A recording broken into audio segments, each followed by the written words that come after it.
Breaking లో చూస్తున్నాం. Telangana cabinet కీలక నిర్ణయాలు తీసుకుంది. పంచాయతీ ఎన్నికల్లో 42% బీసీ రిజర్వేషన్లకు ఆమోదం తెలిపింది. ఇదే అంశంపై మరి కాసేపట్లో మంత్రులు వివరించనున్నారు.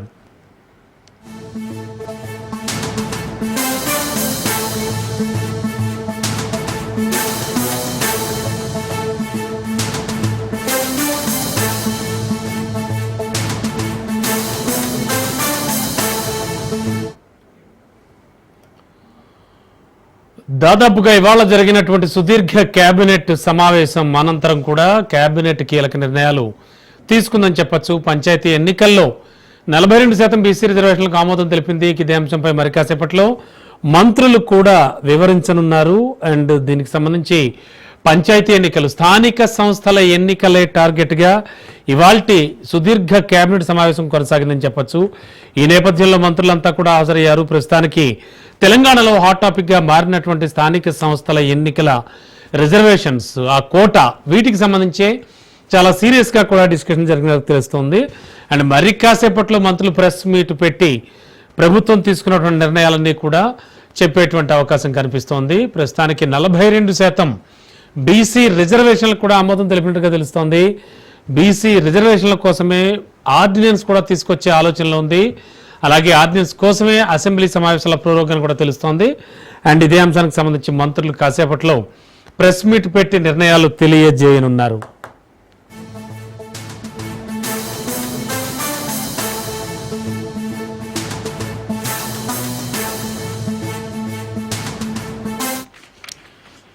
ఇదే అంశానికి సంబంధించి మరింత అదనపు సమాచారం అందించడానికి మా కరెస్పాండెంట్ రాజు సిద్ధంగా ఉన్నారు. రాజు, తెలంగాణ కేబినెట్ కీలక నిర్ణయాలు అంటున్నారు. ఎలాంటి కీలక నిర్ణయాలు వెలువడబోతున్నాయి? ఎస్ రమణ, తెలంగాణ కేబినెట్ సమావేశం కొద్దిసేపటి క్రితమే ముగియడం జరిగింది. ప్రధానంగా బీసీలకు 42% రిజర్వేషన్లకు కేబినెట్ ఆమోద ముద్ర వేస్తూ తీర్మానం చేయడం జరిగింది. దీనికి సంబంధించి ఏదైతే స్థానిక సంస్థల ఎన్నికల్లో బీసీలకు 42% రిజర్వేషన్లతో పాటు ఎలక్షన్లకు వెళ్లాలని చెప్పేసి కూడా రాష్ట్ర ప్రభుత్వం నిర్ణయించింది. ఈ నేపథ్యంలోనే బీసీలకు సంబంధించి రిజర్వేషన్లకు ఆమోద ముద్ర వేయడం జరిగింది. దీన్ని అయితే ఆర్డినెన్స్ రూపంలో తీసుకొచ్చేందుకు రాష్ట్ర ప్రభుత్వం కసరత్తు చేస్తుంది. ఇందుకోసమే ఈరోజు ఏదైతే అసెంబ్లీ ఉభయ సభలు, ఇటు శాసనసభ, శాసన మండలిని కూడా ప్రొరోగ్ చేస్తూ గవర్నర్ నోటిఫికేషన్ కూడా ఇవ్వడం జరిగింది. దీనికి సంబంధించి ప్రస్తుతము శాసనసభ, శాసన మండలి కూడా అవి ప్రొరోగ్ అయ్యాయి. కాబట్టి ఖచ్చితంగా ఇక ఏదైతే బీసీల కోసం 42% రిజర్వేషన్ల కోసము ఆర్డినెన్స్ తీసుకువచ్చే అవకాశం ఉంది. మరి కాసేపట్లోనే మంత్రులు దీన్ని అధికారికంగా ప్రకటించే అవకాశం కనిపిస్తా ఉంది. ప్రధానంగా ఏదైతే హైకోర్టు 3 నెలల లోపల ఎన్నికలు పూర్తి చేయాలని చెప్పేసి ఏదైతే హైకోర్టు తీర్పు ఇచ్చిన నేపథ్యంలో దానికి సంబంధించి అందులో నెల రోజుల లోపల రిజర్వేషన్లను ఖరారు చేయాలని చెప్పి, మిగిలిన 60 రోజుల లోపల ఎలక్షన్లను పూర్తి చేయాలని చెప్పి ఇప్పటికే హైకోర్టు ఆదేశాలు జారీ చేసిన నేపథ్యంలో మరొక 10 రోజుల్లో ఈ సమయం కూడా రిజర్వేషన్లకు ముగుస్తున్న నేపథ్యంలో రాష్ట్ర ప్రభుత్వం కీలక నిర్ణయం తీసుకుంది. బీసీలకు 42% రిజర్వేషన్లు స్థానిక సంస్థల్లో కల్పిస్తూ ఆర్డినెన్స్ తీసుకొచ్చే అవకాశం కనిపిస్తూ ఉంది. దీనికి సంబంధించి మరి కాసేపట్లోనే మంత్రులు ప్రెస్ మీట్లో అధికారికంగా వివరించబోతా ఉన్నారు. దీనికి సంబంధించి ఇప్పటికే బ్యాక్గ్రౌండ్ కసరత్తు కూడా పూర్తయినట్టుగా కూడా మనకు తెలుస్తూ ఉంది. ఇక ఈ అంశంతో పాటు పలు కీలకమైనటువంటి ఇతర అంశాలు కూడా చర్చకు వచ్చినట్టుగా కూడా తెలుస్తూ ఉంది. గతంలో ఇప్పటి వరకు కూడా కాంగ్రెస్ ప్రభుత్వం అధికారంలోకి వచ్చిన తర్వాత ఈ రోజుతో కలుపుకుంటే 19 సార్లు కేబినెట్ సమావేశం భేటీ కావడం జరిగింది. ఇందులో 300 పైచిలకు అంశాలు కూడా చర్చకు రావడం జరిగింది. గతంలో తీసుకున్నటువంటి నిర్ణయాలు, వాటి యొక్క అమలు ఎక్కడి వరకు వచ్చాయి అనే దానిపై కూడా ఈ రోజు సుదీర్ఘంగా చర్చించడం జరిగింది. దాదాపు 4 గంటలకు పైగా కూడా జరిగినటువంటి ఈ యొక్క కేబినెట్ సమావేశంలో పలు కీలక అంశాలు జరగడం జరిగింది. అయితే ఇందులో చర్చకు వచ్చిన వాటిలో చూసుకున్నట్టయితే ఏదైతే స్థానిక సంస్థల ఎన్నికలపై ప్రధానంగా చర్చ జరిగినట్టుగా కూడా తెలుస్తూ ఉంది. ఈ ఎన్నికలకు సంబంధించి ఎట్లాంటి న్యాయపరమైనటువంటి ఇబ్బందులు ఎదురుకాకుండా రాష్ట్ర ప్రభుత్వం అన్ని జాగ్రత్తలు తీసుకుంటూ ముందుకు వెళ్తా ఉంది. దీనికి సంబంధించి ఇప్పటికే రాష్ట్రంలో అసెంబ్లీ ఏదైతే తీర్మానం చేసి రిజర్వేషన్లను బీసీలకు 42% కల్పిస్తూ కేంద్ర ప్రభుత్వానికి పంపడం జరిగింది. అదేవిధంగా దాన్ని 9th షెడ్యూల్లో కలపాలని చెప్పి ఇప్పటికే రాష్ట్రపతి దగ్గర ఆ బిల్లు పెండింగ్ లో ఉంది. దీనికి సంబంధించి ఇప్పుడు అది కాలయాపన జరిగే అవకాశం ఉంది. కాబట్టి మరొక వైపు కేంద్ర ప్రభుత్వం కూడా జనగణనలో కులగణన కలిపి 2026లో కలిపి చేస్తామని చెప్పడంతో ప్రస్తుతం ఇది రాష్ట్ర ప్రభుత్వం పంపించినటువంటి తీర్మానం అది పెండింగ్ లో ఉండే అవకాశమే ఎక్కువగా ఉన్న నేపథ్యంలో రాష్ట్ర ప్రభుత్వం కీలక నిర్ణయం తీసుకుంది. ఆర్డినెన్స్ ఇచ్చి తద్వారా ఎన్నికలకు వెళ్లాలని రాష్ట్ర ప్రభుత్వం భావిస్తుంది. అయితే దీనికి సంబంధించి ఎట్లాంటి న్యాయపరమైనటువంటి ఇబ్బందులు వస్తే దాన్ని ఏ విధంగా ముందుకు వెళ్ళాలి రాష్ట్ర ప్రభుత్వం అని ముందస్తు చర్యలు ఈ రోజు ఈ యొక్క కేబినెట్ సమావేశంలో చర్చించినట్టుగా కూడా తెలుస్తా ఉంది. ప్రధానంగా అయితే ఈ రోజు చర్చించినటువంటి అంశాల్లో ఇతర అంశాలు ఏదైతే మేడిగడ్డ సంబంధించి ఎన్డీఎస్సీ అంశం కావచ్చు, అదేవిధంగా ఇతర అంశాలు ఏవైతే గిగ్ వర్కర్లకు ప్రత్యేక ఏదైతే చట్టం తీసుకురావాల్సినటువంటి అంశం కావచ్చు, తెలంగాణలో భూముల విలువ పెంపు కావచ్చు, గోశాలల ఏర్పాటు కావచ్చు, ఇతర అంశాలు చర్చకు వచ్చినప్పటికీ ప్రధానంగా ఎక్కువసేపు హాట్ గా జరిగినటువంటి చర్చ స్థానిక సంస్థల ఎన్నికలు, బీసీల రిజర్వేషన్లు, వీటిపైన ఎక్కువసేపు చర్చించినట్టుగా కూడా తెలుస్తోంది. దీనికి సంబంధించి రాష్ట్ర ప్రభుత్వం ఆర్డినెన్స్ తీసుకొచ్చే అవకాశాలు ఎక్కువగా కనిపిస్తున్నాయి. ఎందుకంటే ఈ రోజు గవర్నర్ ఆఫీస్ నుంచి కూడా మనకు నోటిఫికేషన్లు ఏదైతే రావడం జరిగింది, శాసన మండలిని కూడా ప్రొరోగ్ చేస్తూ గవర్నర్ నోటిఫికేషన్ ఇచ్చారు. సో ఖచ్చితంగా ఇది ఆర్డినెన్స్ తీసుకువచ్చేందుకు న్యాయపరమైనటువంటి ఇబ్బందులు లేకుండా ఉండేందుకే రాష్ట్ర ప్రభుత్వం ముందుకు వెళ్తా ఉంది. ఇవన్నీ కూడా ఈ పరిణామాలను చూస్తే అర్థమవుతా ఉంది. ఏదేమైనప్పటికీ వీటికి సంబంధించి అధికారికంగా రాష్ట్ర ప్రభుత్వం మరి కాసేపట్లోనే ప్రకటన వెలువడే అవకాశం కనిపిస్తా ఉంది. రమణ, ఓకే, ప్రతిపక్షం బీఆర్ఎస్ నుంచి కానీ అలాగే బయట నుంచి కానీ పబ్లిక్ ఒపీనియన్ కానీ ఎవరి నుంచి వ్యతిరేకత లేకుండా రాకుండా ఎటువంటి డెసిషన్స్ తీసుకున్నారు? ముఖ్యంగా మీరు చెప్తున్న ఈ 42% రిజర్వేషన్లకు సంబంధించి కూడా మరి కాసేపట్లో కూడా మంత్రులు బయటకు వచ్చి వారంతా కూడా ఈ విషయాలు తెలియజేస్తారంటున్నారు. అంటే బయట నుంచి వచ్చేటువంటి ఒత్తిళ్లు కానీ బయట నుంచి వచ్చేటువంటి విమర్శలను కానీ ముఖ్యంగా తట్టుకునే విధంగా, అంటే అలాంటి డౌట్స్కి ఆస్కారం లేకుండా ఎలాంటి డెసిషన్స్ తీసుకున్నారని చెప్పొచ్చు ఇవాల్టి సమావేశంలో, సుదీర్ఘ కేబినెట్ సమావేశంలో? రాజు,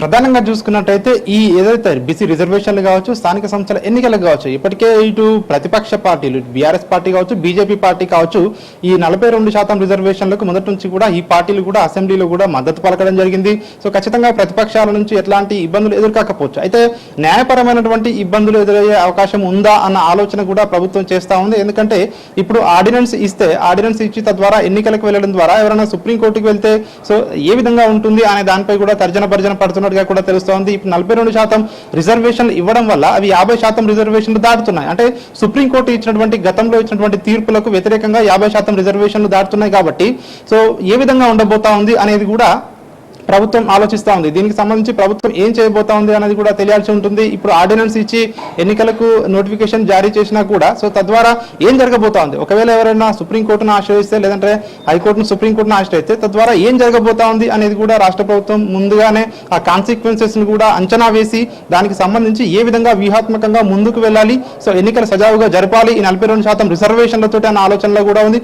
ఒకవేళ ఈ 42% రిజర్వేషన్లు వీలు కాకుంటే అప్పుడు ఏం చేయాలి, ఆప్షన్ బి అనేది కూడా ప్రభుత్వం ఆలోచిస్తున్నట్టుగా కూడా తెలుస్తా ఉంది. ఏది ఏమైనప్పటికీ ఖచ్చితంగా ఏదైతే ఎన్నికల హామీల్లో భాగంగా కామారెడ్డి డిక్లరేషన్ లో భాగంగా కాంగ్రెస్ పార్టీ ప్రచారంలో ఏదైతే 42% స్థానిక సంస్థల ఎన్నికల్లో బీసీలకు రిజర్వేషన్లు ఇస్తామని చెప్పి జరిగిందో ఖచ్చితంగా మాట నిలబెట్టుకుంటామని చెప్పి రాష్ట్ర ప్రభుత్వం చెప్తా ఉంది. ఇప్పటికీ అసెంబ్లీలో తీర్మానం చేసి కేంద్రానికి పంపించాము. సో అది కొన్ని కారణాల వల్ల ప్రజెంట్ పెండింగ్ లో ఉంది. అయినప్పటికీ మా చిత్తశుద్ధి సో నిరూపించుకుంటున్నామని చెప్పే ప్రయత్నం అయితే రాష్ట్ర ప్రభుత్వం చేస్తూ ఉంది. కాబట్టి సో ఇందులో భాగంగానే ఈ రోజు ఖచ్చితంగా మంత్రులు వివరించే అవకాశం కనిపిస్తూ ఉంది. ఆర్డినెన్స్ జారీ చేసే అవకాశాలే కనిపిస్తున్నాయి. 42% రిజర్వేషన్లతో ఎన్నికలకు వెళ్లే ఆలోచనలో ప్రభుత్వం అయితే ఉన్నట్టుగా కూడా ఈ పరిణామాలన్నీ చూస్తే మనకు స్పష్టంగా అర్థమవుతా ఉంది. Ramana, okay, thank you Raju.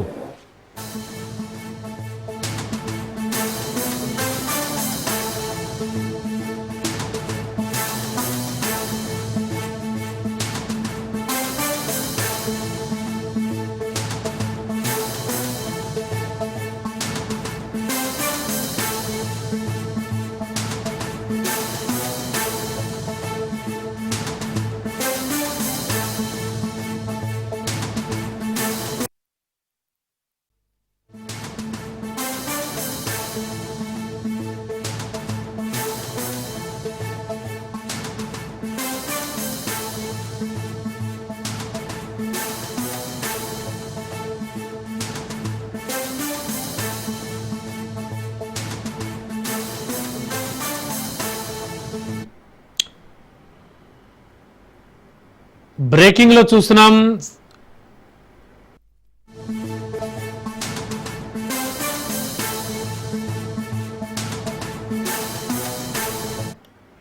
Breaking చూస్తున్నాం. హెచ్సిఏ కేసులో నిందితులకు రిమాండ్ విధించింది మేడ్చల్ కోర్టు. జగన్మోహన్ రావుతో పాటు నలుగురికి 12 రోజుల పాటు రిమాండ్ విధించింది. ఈ నెల 22 వరకు రిమాండ్ విధిస్తూ ఆదేశాలు ఇచ్చింది. సిఐడి వాదనలతో మేడ్చల్ కోర్టు ఏకీభవించింది. నిందితులను చెంచల్గూడ జైలుకు తరలించారు.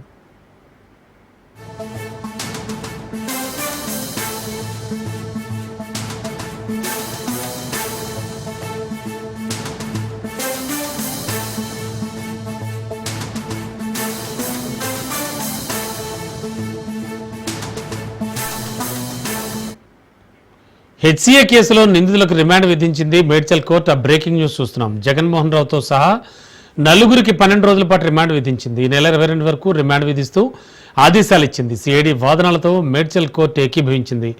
నిందితులను చెంచల్గూడ జైలుకు తరలించారు.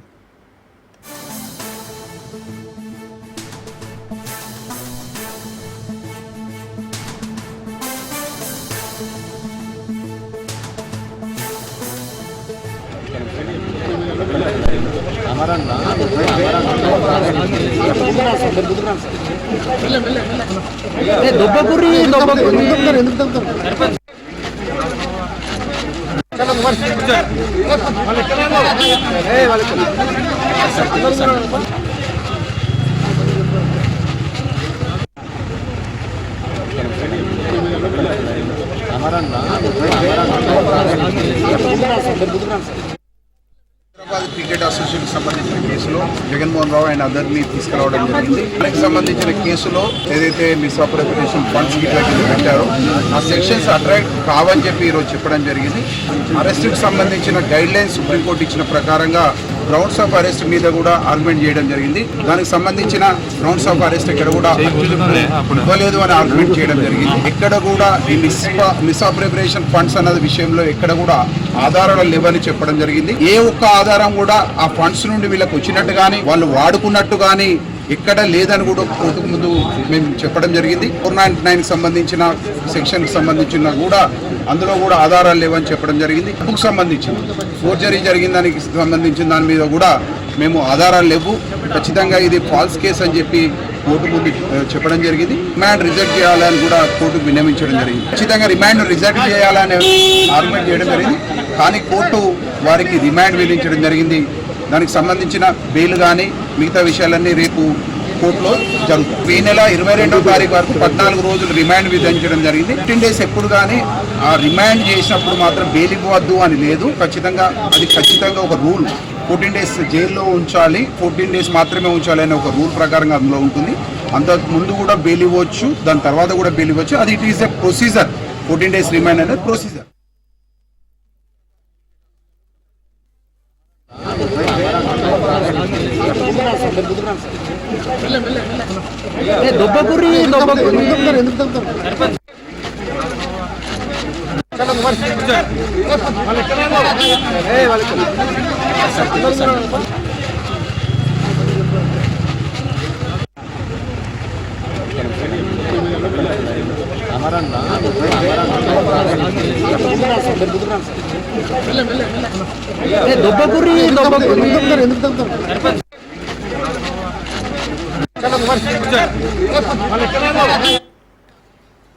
హెచ్సీఏ కేసులో నిందితులకు రిమాండ్ విధించింది మేడ్చల్ కోర్టు. బ్రేకింగ్ లో చూస్తున్నాం.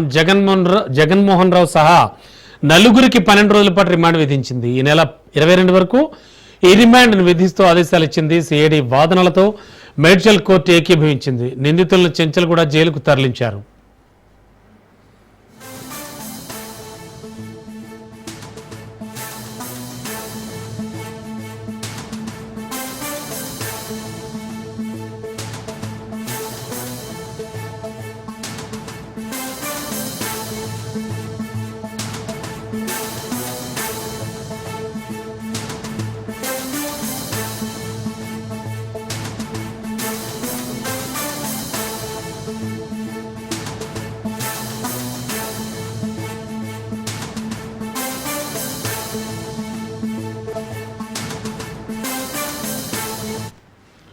బ్రేకింగ్ లో చూస్తున్నాం. హెచ్సీఏ కేసులో నిందితులకు రిమాండ్ విధించింది మేడ్చల్ కోర్టు.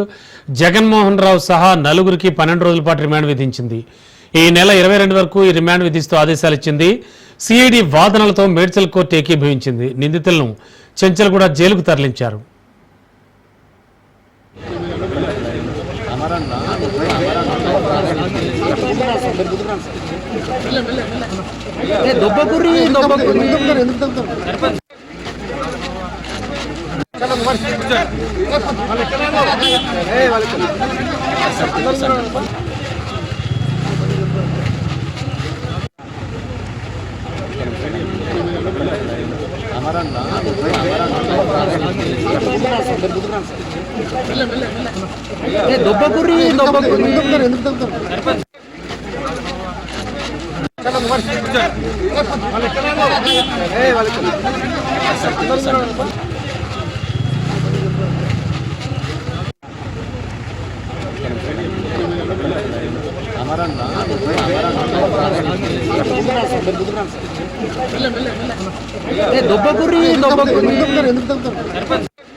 మరో బ్రేకింగ్ చూస్తున్నాం. యశోద ఆసుపత్రి నుంచి మాజీ సీఎం కేసీఆర్ డిశ్చార్జ్ అయ్యారు. నందీనగర్ నివాసానికి చేరుకున్నారు ఆయన.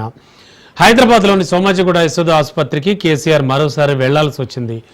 డాక్టర్ల సూచనతో ఆయనకు హెల్త్ చెకప్స్ జరిగాయి. కేసీఆర్కు సాధారణ వైద్య పరీక్షలు నిర్వహించారు డాక్టర్లు. ఇక కేసీఆర్ వెనుక ఆయన కుటుంబ సభ్యులు హరీష్ రావు, సంతోష్ రావు ఉన్నారు. ప్రస్తుతం కేసీఆర్ ఆరోగ్యంపై ఆందోళన చెందాల్సిన అవసరం ఏం లేదని వైద్యులు తెలిపారు. ఆయన ప్రస్తుతానికి డిశ్చార్జ్ అయ్యారు. నందీనగర్ తన నివాసానికి చేరుకున్నారు.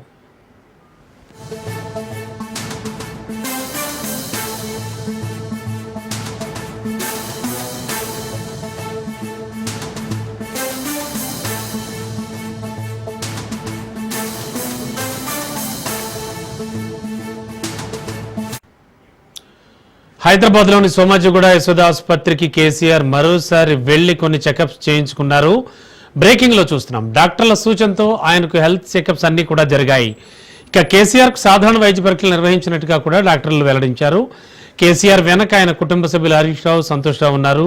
ప్రస్తుతం కేసీఆర్ ఆరోగ్యంపై ఆందోళన చెందాల్సిన అవసరం లేదని వైద్యులు తెలిపారు. కొద్దిసేపటి క్రితం యశోద ఆసుపత్రి నుంచి మాజీ సీఎం కేసీఆర్ డిశ్చార్జ్ అయ్యారు.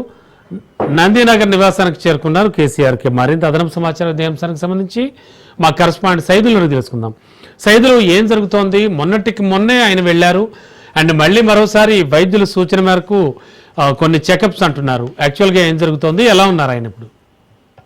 ఎస్ రమణ, ప్రస్తుతం అయితే కేసీఆర్ ఆరోగ్య పరిస్థితి నిలకడగానే ఉంది. ఎందుకు వెళ్లాల్సి వచ్చిందంటే పోయిన గురువారం రోజు, అంటే కరెక్ట్ గా వారం క్రితం సోమాజిగూడ యశోద ఆసుపత్రికి వెళ్లారు మాజీ ముఖ్యమంత్రి కేసీఆర్. అయితే ఆ సమయంలో జనరల్ హెల్త్ చెకప్ చేయించుకున్న ఆ సమయంలో ఆ రిపోర్ట్స్ లో కొన్ని కీలక విషయాలు, అంటే కీలకమేం కాదు కానీ అంటే జస్ట్ మనకి షుగర్ లెవెల్స్ పెరగడము, కొంత సోడియం లెవెల్స్ తగ్గడం అనేది జనరల్ చెకప్ లో భాగంగా కేసీఆర్ కి చేసినటువంటి వైద్యులు గుర్తించడం జరిగింది. సో ఆ సమస్య ఉన్నట్టుగా కూడా గుర్తించడంతో ఒక 2 రోజుల పాటు సోమాజిగూడ యశోద ఆసుపత్రిలోనే అడ్మిట్ కావాలని చెప్పేసి వైద్యులు చెప్పడంతో కేసీఆర్ గురువారం రోజు సాయంత్రం వెళ్లారు. యాక్చువల్ గా పోయిన గురువారం రోజు సోమాజిగూడ యశోద ఆసుపత్రికి వెళ్లారు. శనివారం రోజు ఉన్నారు. శనివారం మధ్యాహ్నం సమయంలో డిశ్చార్జ్ అయ్యి ఇంటికి వచ్చారు. అప్పటి నుంచి ఈ రోజు వరకు కూడా కేసీఆర్ బంజర్ హిల్స్ నందీనగర్ నివాసంలోనే ఉంటున్నారు. వరుసగా కూడా పార్టీ కార్యక్రమాలకు సంబంధించి అడిగి తెలుసుకుంటున్నారు. నేతలందరూ కూడా నందీనగర్ నివాసంలో కేసీఆర్ ని కలుస్తున్నారు. అయితే ఇప్పుడు ఆ రోజు, అంటే పోయిన గురువారం రోజు షుగర్ లెవెల్స్ పెరిగి సోడియం లెవెల్స్ తగ్గినట్టుగా కూడా వైద్యులు గుర్తించారు. కాబట్టి సో అవి ప్రస్తుతానికి ఎలా ఉన్నాయి, వారం రోజుల తర్వాత ఇప్పుడు మళ్ళా ఏ విధంగా ఉన్నాయి, షుగర్ లెవెల్స్ కంట్రోల్లోకి వచ్చాయా, సోడియం లెవెల్స్ కూడా ఏమైనా పెరిగిందా లేదా, ఎలా ఉంది అనే దానిపైన కూడా వైద్యులు సూచన మేరకు మరో వారం రోజుల్లో మళ్ళీ ఒకసారి హెల్త్ చెకప్ చేస్తే బాగుంటుందని చెప్పేసి అదే రోజు చెప్పడంతో ఈ రోజు మాజీ ముఖ్యమంత్రి కేసీఆర్ మధ్యాహ్నం సమయంలో సోమాజిగూడ యశోద ఆసుపత్రికి వెళ్లారు. ఆయన వెంట మాజీ మంత్రి హరీష్ రావు ఉన్నారు, సంతోష్ కుమార్ ఉన్నారు, సతీమణి శోభ కూడా ఉన్నారు. సో అంటే ఉదయం అంటే 11 గంటల సమయంలో సోమాజిగూడ యశోద ఆసుపత్రికి వెళ్ళినటువంటి కేసీఆర్ ఆ సమయంలో వెళ్ళగానే బ్లడ్ శాంపిల్స్ తీసుకొని అన్ని టెస్టులు చేయడం జరిగింది. ఆ టెస్టుల్లో భాగంగా గతంలో ఏదైతే సమస్య గుర్తించారో, ముఖ్యంగా అంటే షుగర్ లెవెల్స్ పెరిగి సోడియం లెవెల్స్ తగ్గినటువంటి సమస్య ఏదైతే ఉందో ఆ సమస్య ఇప్పుడు క్లియర్ అయిందా లేకపోతే లేదా, ఏంటి ఎలా ఉంది అనే దానిపైన కూడా ఈ రోజు కొద్దిసేపటి క్రితమే కేసీఆర్ ని కూడా డిశ్చార్జ్ చేసి పంపించేశారు. సో ఆ రిపోర్ట్స్ కూడా మరి అధికారికంగా చెప్తారా లేదంటే నేరుగా వాళ్ళకే కేసీఆర్ కి చెప్పే అవకాశం ఉంటుంది అనేది కూడా మనకి తర్వాత తెలిసే అవకాశం ఉంటుంది. ప్రస్తుతం అయితే కేసీఆర్ ఆరోగ్య పరిస్థితి నిలకడగా ఉంది, ఎటువంటి ఆందోళన చెందాల్సిన అవసరం ఏమీ లేదని చెప్పేసి కూడా అంటున్నారు. ఎందుకంటే గత గురువారం రోజు కొంత నీరసంగా ఉండడంతో ఆయన నేరుగా ఎర్రవల్లి వ్యవసాయ నుంచి నేరుగా సోమాజిగూడ యశోద ఆసుపత్రికి వచ్చి హెల్త్ చెకప్ మాత్రమే చేయించుకున్నారు. ఆ చెకప్ లో భాగంగా ఈ 2 సమస్యలు, ఒకటి షుగర్ లెవెల్స్ పెరగడం, 2 సోడియం లెవెల్స్ తగ్గడం అనేది మాత్రమే గుర్తించారు. సో గుర్తించిన తర్వాత 2 రోజులు అడ్మిట్ కావాలని చెప్పేసి వైద్యులు చెప్పారు. కేసీఆర్ 2 రోజుల పాటు సోమాజిగూడ యశోద హాస్పిటల్లోనే ఉన్నారు. తర్వాత ఇప్పుడు ఎలా ఉంది పరిస్థితి, షుగర్ లెవెల్స్ కంట్రోల్లో ఉందా లేదా, సోడియం లెవెల్స్ కూడా ఏ విధంగా ఉన్న దానిపైన మాత్రమే ఈ రోజు మరొకసారి కేసీఆర్ కు సోమాజిగూడ యశోద హాస్పిటల్ వైద్యులు టెస్టులు చేసినట్టు కూడా తెలుస్తుంది. సో అది రిపోర్ట్ మాత్రం బయట పెట్టలేదు, మరి చూడాలి. ఒకవేళ ఆయనకి ఉంది కాబట్టి సో ఈ రోజు ఆయన మనకు నందినగర్ నివాసంలో ఉన్నారు. రేపు లేదు ఎల్లుండి ఆయన ఎర్రవల్లి వ్యవసాయ క్షేత్రానికి వెళ్తారని చెప్పేసి పార్టీ వర్గాల ద్వారా మనకు సమాచారం. Okay, thank you Saidulu.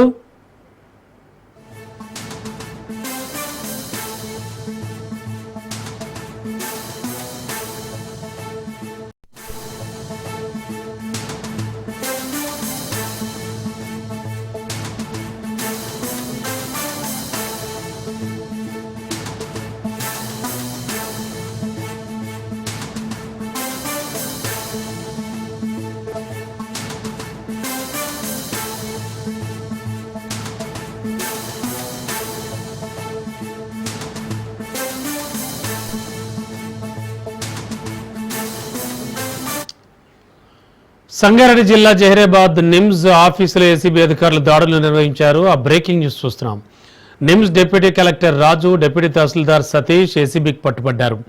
భూసేకరణ పరిహారం చెక్కులు ఇచ్చేందుకు 65,000 రూపాయల లంచం తీసుకుంటూ అడ్డంగా దొరికిపోయారు. డ్రైవర్ వద్ద నగదు స్వాధీనం చేసుకున్న ఏసీబీ అధికారులు విచారణ జరుపుతున్నారు.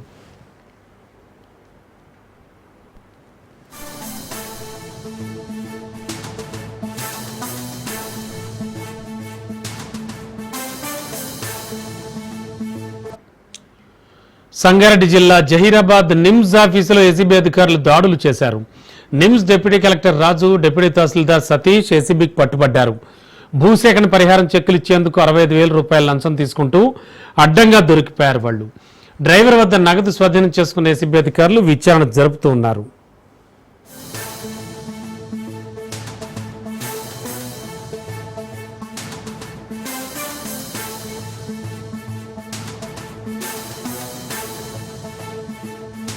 గుండె జబ్బుతో బాధపడుతోన్న చిన్నారికి మంత్రి దామోదర చేయూతనందించారు. నిమ్స్లో ఆ పాపకు ఉచితంగా ఆపరేషన్ చేయించి తన ఔదార్యాన్ని చాటుకున్నారు. కర్ణాటకకు చెందిన చంద్రకాంత్ దంపతులు హైదరాబాద్లోని మలక్పేట ప్రాంతంలో నివసిస్తూ అక్కడే ఓ హోటల్లో పనిచేసుకుంటున్నారు. చంద్రకాంత్ దంపతుల 8 ఏండ్ల పాప ఐశ్వర్య తరచూ అనారోగ్యం బారిన పడుతుండటంతో ఆమెను స్థానికంగా ఓ ప్రైవేట్ హాస్పిటల్లో చూపించారు. పాపకు గుండె జబ్బు ఉందని ఆపరేషన్ చేయకపోతే పాప ప్రాణాలకు ప్రమాదమని డాక్టర్లు తెలిపారు. దీంతో ఆపరేషన్కు వారి వద్ద డబ్బు లేకపోవడంతో ఆరోగ్య శాఖ మంత్రి దామోదర రాజనరసింహన్ కలిసి పాప కండిషన్ గురించి తెలియజేశారు. దీంతో చెల్లించిన మంత్రి పూర్తి చికిత్స ఉచితంగా అందించాలని ఆదేశించారు. మంత్రి ఆదేశాలతో నిమ్స్ డైరెక్టర్ డాక్టర్ బీరప్ప విజయవంతంగా శస్త్రచికిత్స చేశారు. పాప పూర్తిగా కోలుకోవడంతో పాపను డిశ్చార్జ్ చేశారు. చంద్రకాంత్ దంపతులు పాపతో వచ్చి సెక్రటేరియట్లో మంత్రి దామోదర రాజనరసింహన్ కలిసి కృతజ్ఞతలు తెలియజేశారు. పాప ప్రాణాలు కాపాడిన దేవుడంటూ భావోద్వేగానికి లోనయ్యారు. ఈ సందర్భంగా వారికి భరోసా ఇచ్చిన మంత్రి పాపను ఆప్యాయంగా పలకరించారు. ఆమెను జాగ్రత్తగా చూసుకోవాలంటూ తల్లిదండ్రులకు సూచించారు.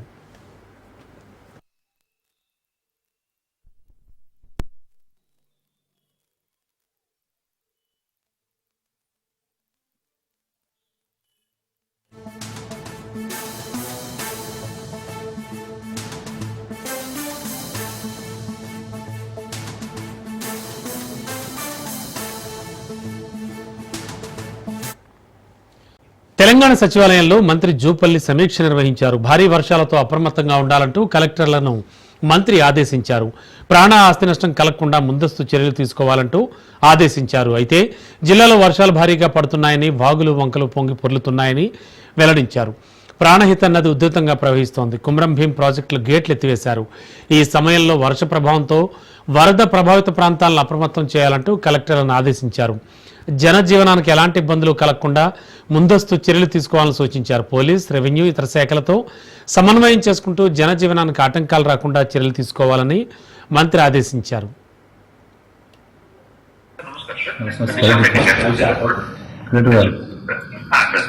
ఇప్పుడు హెవీ రేంజ్ పడతా ఉన్నవి మన ఆసిఫాబాద్ జిల్లాలో కొమరం భీం, అలాగే కొమరం భీం ప్రాజెక్టు కూడా ఆల్రెడీ ఫ్లడ్ అయినట్టు అది కూడా గేట్స్ ఓపెన్ చేస్తారేమో హెవీ రేంజ్. సో అందుకని ఈ బెజ్జూరు, దాహేగాం, తర్వాత పెంచుకల్ పేట్, ఇవన్నీ కూడా సమస్యలు ఉన్నవి.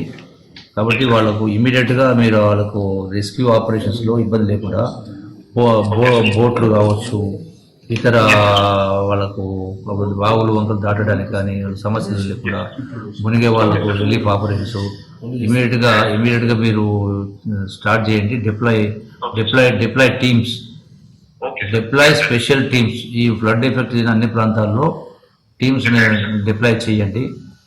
Take immediate action and you also tell to the people. Yes sir. Namaskar sir. వాగులు, ఎత్తైన కొండలు, అక్కడక్కడ కనిపించే గిరిజన తాండాలు, గ్రామాలు ఇవన్నీ కూడా చూపర్లను ఆకట్టుకుంటూ ఉంటాయి. పోడు వ్యవసాయం ద్వారా ఆర్గానిక్ విధానంలో ఇక్కడ పండించే పైనాపిల్, అరటి, సీతాఫలాలు, దుంపలు, పసుపు, చింతపండు, కొండ చీపుర్లు వంటి అటవీ ఉత్పత్తులకు భలే క్రేజ్. ఇప్పుడంటే కొంత పర్వాలేదు, కానీ ఏజెన్సీలో చాలా గ్రామాలకు ఒకప్పుడు రహదారి సౌకర్యం కూడా ఉండేది కాదు. ఇప్పటికీ కొండల మధ్య ఉండే పలు గ్రామాలకు రవాణా సౌకర్యం లేవు. పార్వతీపురం మన్యం జిల్లా సీతంపేట ఏజెన్సీ ప్రకృతి రమణీయతకు కేర్ ఆఫ్ అడ్రస్. ఇక్కడి పరిసరాలు, వాతావరణం ఎంతో స్వచ్ఛంగా ఉంటాయో కొండల మధ్య జీవించే గిరిజనులు అంతే స్వచ్ఛంగా ఉంటారు. ఎటువంటి కల్మషాలు లేకుండా పర్యావరణ హితంగా సాగించే అడవి బిడ్డల జీవన విధానం నేటి సమాజానికి ఆదర్శం.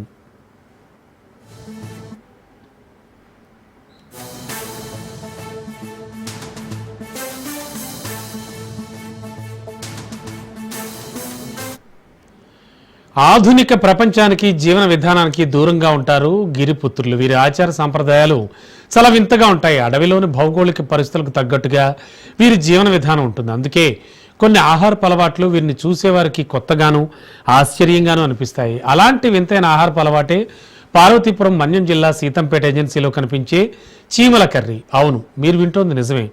చీమ మనపై పాకితే మనం భయపడి వెంటనే వాటిని దులుపుకుంటాం. కానీ ఇక్కడ గిరిజనులు చీమలను చూస్తే ఎంచక్క పట్టి వాటిని విందారగిస్తారు. చీమల కర్రీ అంటే ఇక్కడ గిరిజనులకు భలే క్రేజ్. అలానే ఏ చీమలు పడితే ఆ చీమల్ని వండరు. ప్రత్యేకించి అడవిలో చెట్లపై తిరిగే చీమల్ని వండుకు తింటారు. ఇవి ఎర్రగా పెద్ద సైజులో ఉంటాయి. ఈ చీమల్ని గిరిజనులు పుల్లేరు అంటారు. చెట్ల కొమ్మలపై ఆకులను బుట్టలాగా అల్లుకొని అందులో గుడ్లు పెడతాయి. వాటిలో చీమల ఆవాసం ఉంటాయి. ఇక ఈ చీమల కర్రీపై అక్కడ ప్రజలను అడిగి మరింత సమాచారం మా ప్రతినిధి సౌమ్య అందిస్తారు.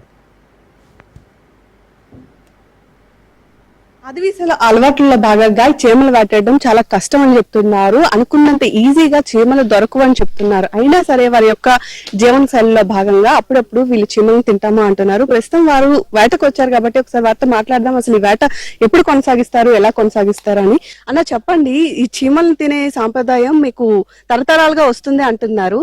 అసలు సాధారణంగా వేట అంటేనే కొంచెం కష్టపడాలి, మరి చీమల్ని ఎలా వేటాడతారు? అవి సంవత్సరానికి 4 నెలల నుండి 5 నెలల వరకు మేము చేస్తాము. తర్వాత మరి తక్కింది నెలకి మేము చేయము. ఎందుకంటే ఉల్లి ఏదొస్తుంది అవి తల్లిలో అయిపోతుంది. ఉల్లి గుద్దుల టైమే 2 నెలలే, అంతవరకు మేము తింటాము. తర్వాత తక్కింది మరి మేము తినలేము. ఎందుకంటే ఎక్కినా సరే అవి ఉల్లి తల్లిలు ఉంటాయి, అవి ఆ పుల్లేరికి పులుపు ఉంటాయి. అందుకని మేము ఎంత 4 నెలల నుండి 5 నెలల వరకు మేము తింటాము. అలాగే ఆడుకో ఎలాగ ఇన్న తిన్నంత దూరమేటి కాదు, అలాగే మేము తింటాము. తర్వాత లాస్ట్లోన 6-7 నెలలు అయిన తర్వాత మేము ఆ జోలికి వెళ్ళాము, ఆ ఊసుకెళ్ళాము, అంతవరకే. చీమల్ని వేటాడడానికి స్పెసిఫిక్ గా అడవుల్లోకి వస్తారా, చెట్ల దగ్గరికి? లేదు అనుకుంటే ఏదైనా పని మీద వచ్చినప్పుడు చీమల్ని తీసుకెళ్తారా? మనకి ఆ టైము కొండలకి వస్తాము. ఎలాగా అప్పటికి పిక్కిలు ఉంటాయి, జీడి అది ఎరినట్టుగా అలాగే వెళ్ళడము. తర్వాత అదే ఒప్పుకున్నోడైతే అవి, ఒప్పుకలేనోడైతే మాత్రం చెయ్యరు. ఈ సంవత్సరం నేను ఒప్పుకోలేదు, నేను చేయలేదు, అదనమాట. ఇప్పుడు ఈ నెల అయిపోయింది, 7 నెలలు వచ్చేసింది. మరి ఆ ఊసుకి మేము వెళ్ళము. సంవత్సరానికి 2 మాసాలకి మేము ఏది చేసుకొని అలాగా కొండంతా, అంతే వాళ్ళు కొండ వాళ్ళకే మళ్ళీ ఏరి కొండ అంతా మళ్ళీ తీరుతారు. అది బాధ.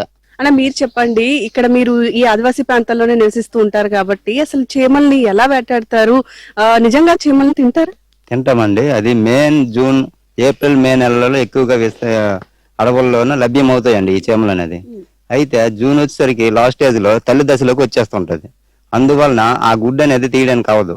అయినా కూడా మనకి కర్రీ అంటే కూర లేని టైంలో ఈ వేటాడడానికి కోసం అడవికి వస్తూ ఉంటాము. అయితే దీన్ని ఎలా తీయాలి? అగ్గి పెట్టి తీయాలండి. మనల్ని మనం అటాక్ చేస్తాయి చీమలు అనేది. దాని నుండి చాలా జాగ్రత్త పడి తీయాలి. తీసి దాని గుడ్లు మన కర్రీగా లేదా పచ్చడిలా 3 రకాలుగా దాన్ని యూజ్ చేసుకోవడం కూడా అవుతుంది. చీమల కోసం తరతరాల నుంచి మీకు సాంప్రదాయంగా వస్తుంది. అది పూర్వం నుండి మన ముత్తాతల నుండి తరతరాలుగా అది కొనసాగుతూనే ఉందండి. మంచి ఇమ్యూనిటీ గల పోషణ అనేది ఉందండి ఈ చీమల్లో. ఒకసారి దాన్ని ఎలా వండుతారు, అసలు ఎలాంటి వెరైటీస్ దాంతో చేసుకుంటారు చూపిస్తారు? ఓకేనండి, చూపిస్తామండి. ఎలా వంట చేస్తాం అనేది అది చూపిస్తాం.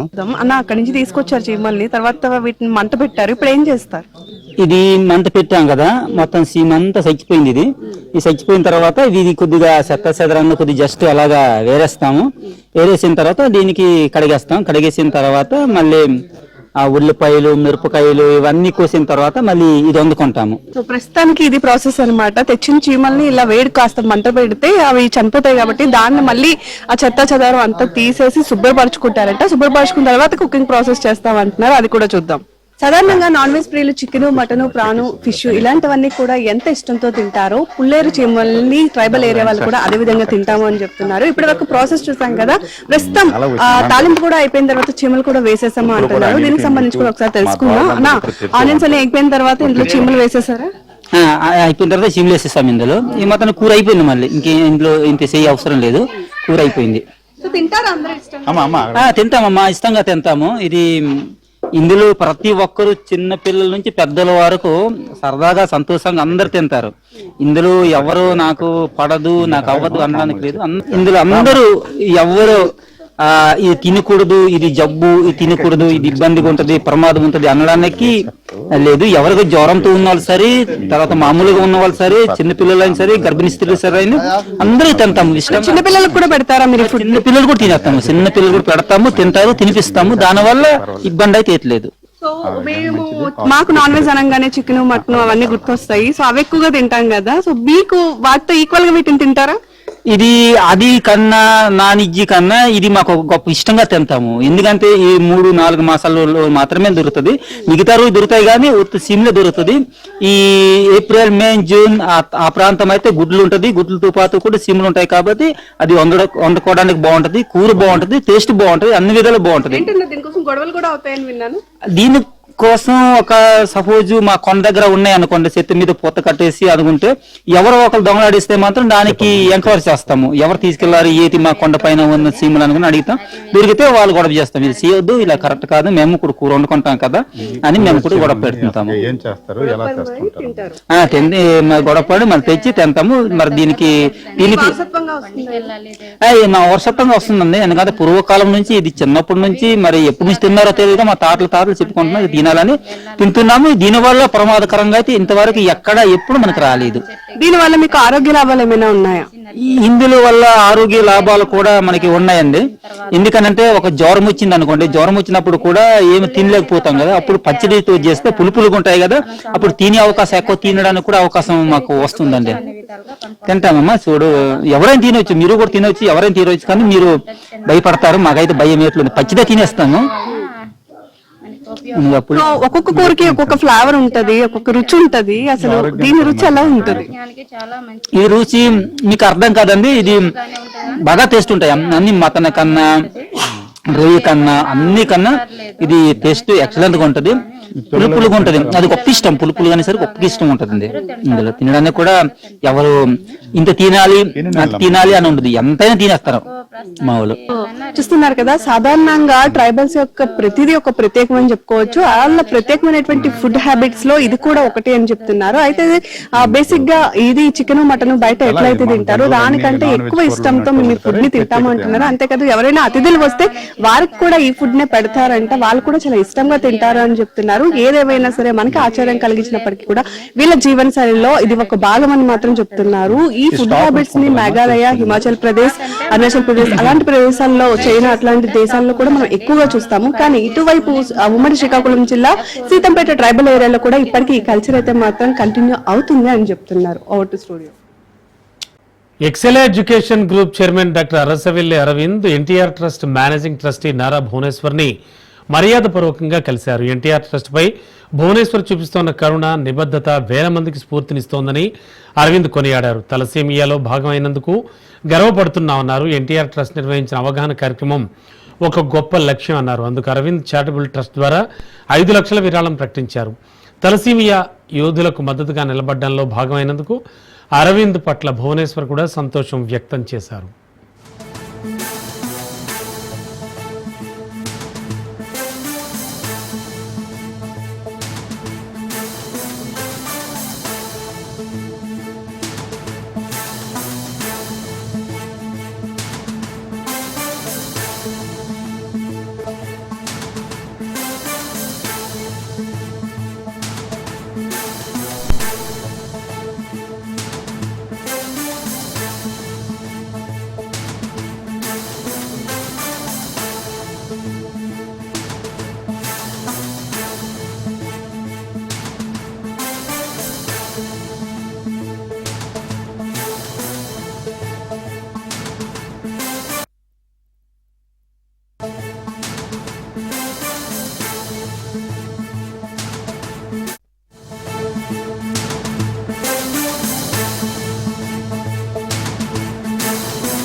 బ్రేకింగ్ లో చూస్తున్నాం. జీహెచ్ఎంసీలో కంప్యూటర్ ఆపరేటర్ ఆగడాలు వెలుగులోకి వచ్చాయి. అర్ధరాత్రి Serilingampally zonal commissioner Hemant Borkhade login open చేయడానికి ప్రయత్నించాడు. ఆపరేటర్ అభిలాష్ జోనల్ కమిషనర్ కు ఓటీపీ రావడంతో అసలు విషయం కాస్త వెలుగులోకి వచ్చింది.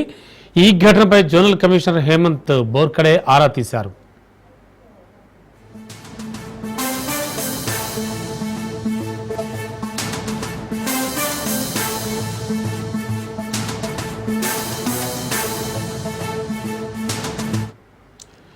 జీహెచ్ఎంసీలో కంప్యూటర్ ఆపరేటర్ ఆగడాలు వెలుగులోకి వచ్చాయి. బ్రేకింగ్ లో చూస్తున్నాం. అర్ధరాత్రి Serilingampally zonal commissioner Hemant Borkhade login open చేయడానికి ప్రయత్నించాడు. ఆపరేటర్ అభిలాష్ జోనల్ కమిషనర్ కు ఓటీపీ రావడంతో అసలు విషయం కాస్త వెలుగులోకి వచ్చింది. ఘటనపై జోనల్ కమిషనర్ హేమంత్ బోర్ఖడే ఆరా తీశారు.